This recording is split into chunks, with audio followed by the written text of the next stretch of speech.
Привет, с вами Влад. И сейчас мы разъясним такую вещь, как игла вязнет в коже. Обычно, говоря эту фразу, мастера подразумевают, не всегда одно и то же. Первое, что они могут подразумевать, это то, что у них при контурении или при закрасе у них просто машинка начинает сильно тише работать и местами не пробивает. То есть, по сути, что это такое? Это слабая работа машинки, то есть навалите вольтажа, все. То есть мы так и запишем, просто слабо работает. И как следствие вязнет. Вязнет в кавычках, потому что под этим определением другие люди понимают несколько другие вещи. Как она еще может вязнуть, иголка? Иголка может вязнуть в коже, если она при каждом цикле она или не будет выходить из кожи до конца, полностью выходить из нее, или она будет не успевать до конца выходить и будет втыкаться не так, как вам нужно. Сейчас я постараюсь это объяснить более понятными словами, вернее, на примере. То есть, если вот у вас есть кожа, вот у вас есть носик, например, вы в притоп ведете. Например, это контур или закрас, тут без разницы, вязнет в обоих случаях одинаково. Причина та же самая. Так, например, вы взяли вылет иголки, сделали 2 мм.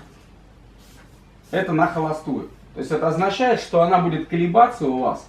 Миллиметр будет отлетать наверх. То есть когда машинка выключена, 2 мм. Когда она включается, боек отлетает еще выше. То есть она убирается, может быть, до 1 мм, может быть, чуть ниже.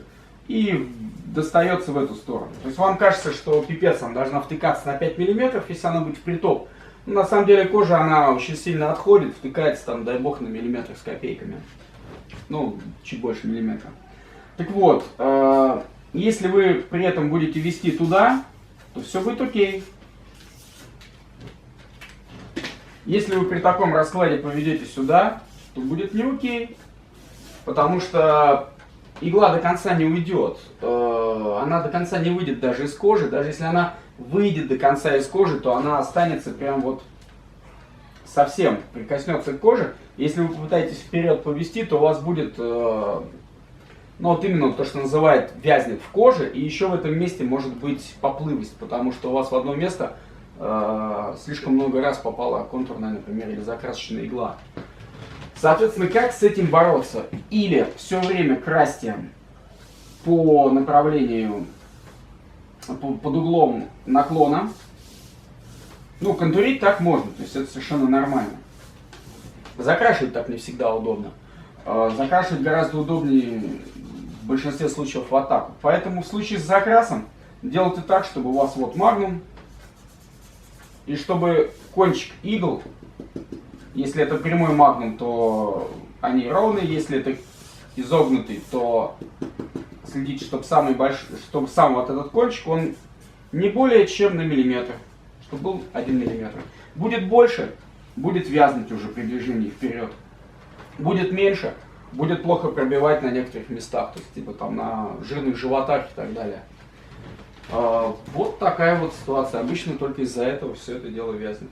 Поэтому просто смотрите, как вы работаете. Если же вы контурить тоже привыкли вперед, и вы любите при этом достать сильнее иголочку, чтобы видеть, тогда, пожалуйста, контурите медленно и аккуратно. Можете опираться на левую руку, для того, чтобы контролировать прижим.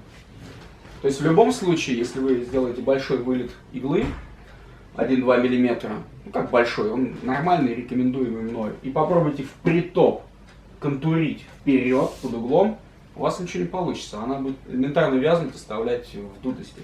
Если же вы сделаете все то же самое в притоп, но потащите в любую из сторон, даже вперед, но потащите под углом, вот так, то у вас все получится.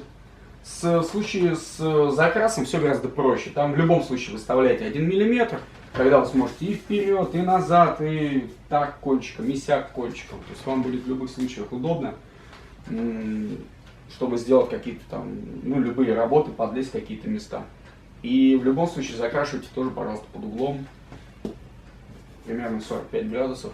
Это вам позволит гораздо меньше травмировать кожу, хотя бы, казалось бы, наоборот. Чаще всего проблемы с кожей возникают из-за незнания, из-за кривых труб и в меньшей степени из-за оборудования. Очень часто новички, и в том числе я, когда начинал, думал, что у меня машинки не те, иголки не те, а я очень такой молодец, и у меня ничего не получается. На самом деле нет. Возможно, и машинки были плохие, оборудование было плохое, но я не понимал, как его настроить, я не понимал, как подойти к коже, я не понимал, как иголка прокалывает кожу. И вся эта совокупность незнания, она давала очень плохой результат. Именно правильно настроенное оборудование во всех деталях, начиная от конкретного выбора машинки под каждую работу, под каждое место, под каждую кожу, заканчивая плотностью громицы, количеством резинок бандажных, вылетом иглы и самой иглы, текстурированной, например, там, да, или какой-то еще, заточки иглы. Вся эта совокупность дает правильный подход к коже. Если ваша машинка не пробивает с первого раза, если у вас кожа мгновенно опухает и ничего не остается под кожей, скорее всего, проблема в неправильно настроенном или подобранном оборудовании. На мой взгляд, один из важных аспектов работы и проведения хорошей полоски или покраса определенного кусочка кожи – это натяжение. Я работаю в натяжении, так сказать, 3 конечностями из 2. Это 2 пальца, чаще всего это указательный и большой, на нерабочей руке, и тыльная сторона ладони, именно той, которой я держу машинку, то есть я тяну в 3 стороны конкретно участок кожи. Да, из-за того, что я карлик нос, у меня маленькие руки и пальцы, я не могу проводить огромные длинные полоски, да, но при этом те небольшие полоски, которые я провожу, они идеальные, потому что натяжение у меня оптимальное, выработанное годами, которые я считаю нужным для конкретной полоски, для конкретного покраса. Я как делаю, я просто делаю носик с иглой, они идут вровень, это в принципе, и у нее очень длинный вылет, и в притоп не надо колоть, вот. И в принципе просто где-то на миллиметр провожу. Когда ведешь, ты должен ощущать машинкой, что ты человеку кожу протыкаешь. Если ты ничего не чувствуешь, то значит ты что-то недостаточно делаешь. Вот. Ну, в принципе, да, такой есть момент на ощущениях. Вот. И если у тебя где-то что-то не пробивается, то не надо всаживать иглу вообще вот так вот с ненавистью и водить вот так вот, пока не вобьется, потому что тогда полоски реально будет конец.